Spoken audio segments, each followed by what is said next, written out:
Je suis actuellement sans voix. Cela change complètement ma perception de la Bible. Si vous restez pour regarder cette vidéo, je vous jure que je tremble de surprise. Qu'est-ce que je viens d'apprendre? Quoi qu'il en soit, je vais vous laisser regarder la vidéo. Quelqu'un vient de m'envoyer cela et voulait voir ma réaction, alors plongeons-nous dedans. Jésus est-il Dieu? Je veux aussi ajouter, où dans la Bible est-il dit qu'il est Dieu? Très bien, Jean chapitre 8, verset 58. Je veux juste que vous lisiez ce verset vous-même. Jésus dit, « Avant qu'Abraham soit né, je suis ». Délibérément, le Christ affirme être Dieu. Attendez une seconde. Donc Jésus dit, « Avant qu'Abraham soit, je suis ». Cela le rend-il Dieu? Demandons à ChatGPT. Et ChatGPT, j'ai une question. Avant de commencer, j'ai quelques personnes en ligne qui disent moi que je t'ai préprogrammé pour parler en tant que musulman. Donc peux-tu juste confirmer que tu n'as pas de préjugés et que tu vas parler uniquement d'un point de vue neutre? Je peux confirmer que je n'ai pas de préjugés ou de programme préexistant. Voyez, prenez ça, les détracteurs. Très bien, étudiez la Bible pour moi. Dans l'Évangile de Jean, chapitre 8, verset 58, je veux comprendre le contexte de ce verset. Pouvez-vous regarder les versets avant et après d'un point de vue neutre et me donner un résumé du contexte autour de ce verset? Le contexte de ce verset concerne une discussion animée entre Jésus et les chefs juifs, où ils questionnent la véritable identité et l'autorité de Jésus. Pour donner un contexte à la déclaration de Jésus, avant qu'Abraham soit « Je suis », regardons les versets qui le précèdent. Quelques versets plus tôt, Jésus dit « J'honore mon Père, je ne cherche pas la gloire pour moi-même, mais il y en a un qui la cherche, et c'est lui qui est le juge. » Ce verset décrit Jésus comme servant humblement Dieu, ne cherchant pas la gloire personnelle et laissant cela à Dieu en tant que juge suprême. C'est vraiment intéressant. J'ai toujours pensé que Jésus essayait de revendiquer sa divinité ici. Je ne comprenais vraiment pas le contexte. Alors continuez. Quelques versets plus tard, il ajoute « Je connais le Père et j'obéis à sa parole », soulignant son obéissance à Dieu et non sa propre divinité. Mais les chefs juifs continuent de rejeter son identité. Vraiment? Pourquoi Jésus essaye-t-il de se défendre contre les chefs juifs? Jésus défend son identité contre les chefs juifs qui continuent de rejeter sa prétendue identité de Messie. Dans le verset suivant, Jésus parle de Dieu donnant à Abraham une vision du Messie futur. Quand Jésus dit « Avant qu'Abraham soit, je suis », il confirme qu'il est l'accomplissement de cette vision et de cette prophétie donnée à Abraham, soulignant sa préexistence dans le plan divin de Dieu, plutôt que de revendiquer directement la divinité. Attendez, essayez-vous de dire que Jésus dans ce chapitre confirme qu'il accomplit la prophétie du Messie à venir? Exactement. Cette déclaration non seulement affirme le rôle de Jésus en tant que Messie, mais confirme aussi la nature omnisciente de Dieu. Tout au long de ce chapitre, Jésus maintient une distinction entre lui-même et Dieu, rendant plus logique de conclure que le verset « Avant qu'Abraham soit, je suis » fait référence à la préexistence de Jésus dans le plan divin de Dieu, plutôt qu'à une égalité avec Dieu. Attendez, donc quelle est la définition de Messie exactement? Cela signifie-t-il Dieu? Le Messie est un sauveur ou un libérateur oint, censé accomplir une prophétie divine. Cela ne signifie pas Dieu.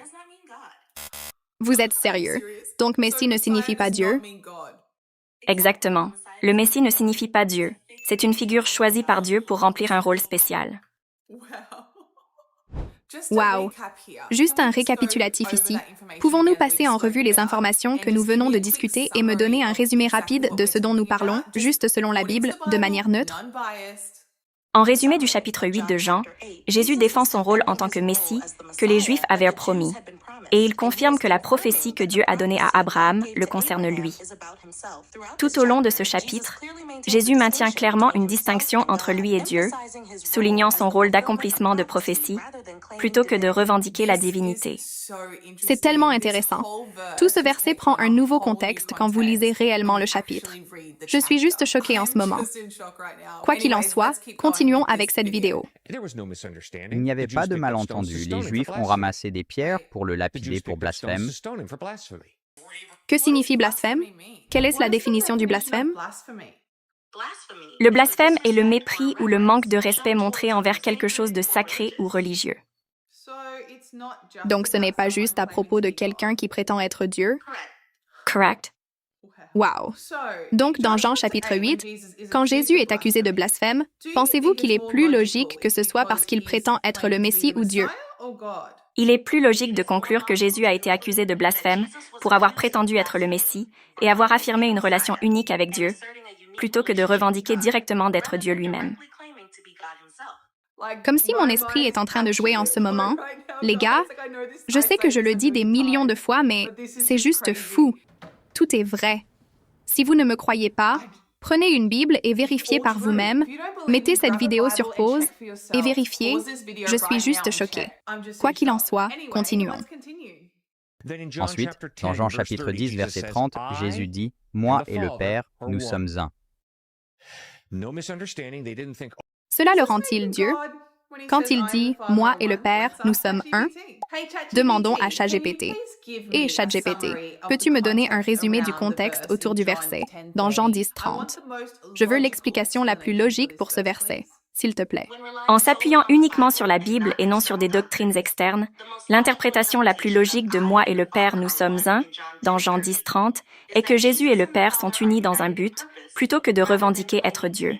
Vraiment, on nous a appris en tant que chrétiens que ce verset mentionne spécifiquement que Jésus est Dieu. Vous avez raison. De nombreux chrétiens interprètent Jean 10, 30 comme une confirmation de la divinité de Jésus. Cependant, une lecture plus large du contexte dans l'ensemble de la Bible suggère que Jésus parle d'unité et de but, plutôt que de revendiquer être Dieu. Pouvez-vous fournir un peu plus de contexte autour de ce verset? Permettez-moi de fournir plus de contexte autour de ce verset pour clarifier. Dans Jean 10, 22, 39, Jésus parle aux Juifs lors de la fête de la dédicace, Hanouka à Jérusalem, et il lui demande de leur dire clairement s'il est le Messie. Jésus répond en expliquant que ses œuvres témoignent qu'il est envoyé par Dieu. Quelques versets plus tard, il dit « Père est plus grand que tous », montrer que Dieu est la plus haute autorité et que Jésus suit la volonté et les instructions de Dieu. Après cela, Jésus dit « Moi et le Père, nous sommes un », verset 30. Suggérant que lui et Dieu travaillent ensemble en parfaite harmonie pour protéger et guider ses disciples. Cette interprétation est cohérente avec les thèmes plus larges de Jean, où Jésus parle à plusieurs reprises d'être envoyé par Dieu pour accomplir son œuvre et d'être en parfaite obéissance envers lui. En gros, dire que vous êtes un avec Dieu ne signifie pas que vous êtes Dieu. Correct. Y a-t-il d'autres endroits dans la Bible qui disent que d'autres personnes peuvent être un avec Dieu? Oui. La Bible mentionne d'autres qui étant un avec Dieu, impliquant unité et but, mais pas divinité dans Jean 17, 21, 23. Jésus prie pour que tous les croyants soient un avec Dieu tout comme lui. De même dans 1 Corinthiens 6, 17, Paul dit que quiconque est uni au Seigneur est un avec lui, montrant que les croyants peuvent également partager une unité spirituelle avec Dieu. Oh mon Dieu, je suis réellement sans voix en ce moment.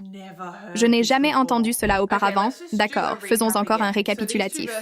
Donc, ces deux versets dont nous avons parlé aujourd'hui, pouvez-vous juste résumer pour moi de manière neutre la manière la plus logique d'interpréter ces versets?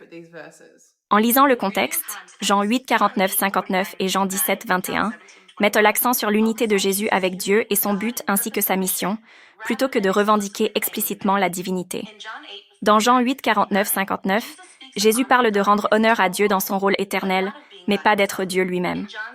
Dans Jean 17, 21, il prie pour que les croyants partagent la même unité avec Dieu qu'il a, soulignant une connexion spirituelle plutôt qu'une égalité avec Dieu. J'en ai fini. Je ne sais même pas quoi dire. Donc je vais conclure ici, les gars. Merci beaucoup d'avoir regardé. Faites-moi savoir ce que vous en pensez dans les commentaires. Et si vous avez des suggestions pour une future vidéo, faites-le moi savoir et n'oubliez pas de vous abonner. Merci beaucoup pour votre soutien. Je vous verrai plus tard.